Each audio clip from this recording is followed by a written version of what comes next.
Our mission and vision for Impact Services is to provide nutritious meals and enable our neighbors to live independently.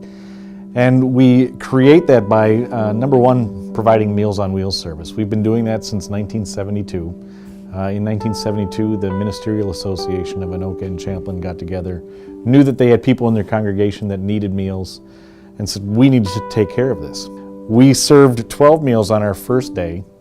Today we serve almost 100 to 110 every day. 2013 was a year of transition for us.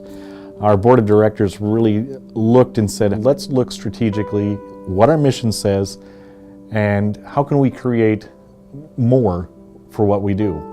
So what we've done is identified family aging education as a new opportunity for us to really impact the community, bringing aging parents together with their adult children to talk about the aging process and all of the issues and concerns that come with that. Many times decisions for family when it comes to mom and dad and that aging process, they're born out of a crisis. And we know that that's not when we're doing our best thinking. So what we're trying to do is be proactive, get families to sit down and communicate and say, what can we do for mom and dad that is best for them and what we can handle.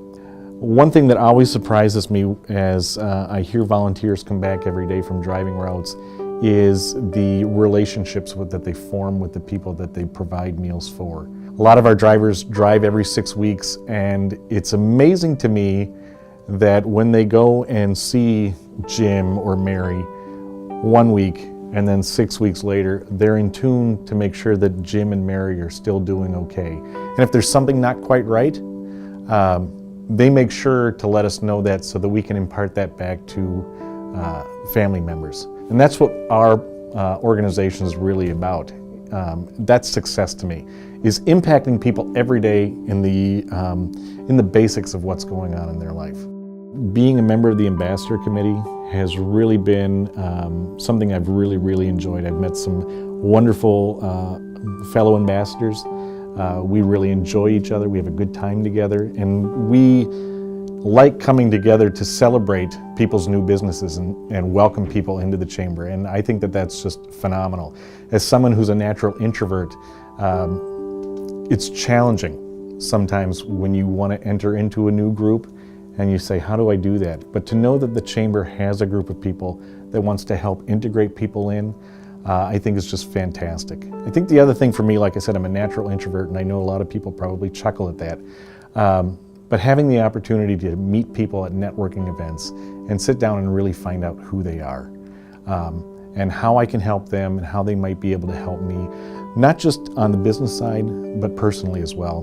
The relationships that I have been able to create and foster through the chamber have really helped Impact Services become the organization that we are today. To see where we were 3 years ago when I started as executive director to where we are today, in some ways is night and day. And the community has been so supportive of what we do, and people are so engaging and asking, how are things going? I just can't thank people enough for that.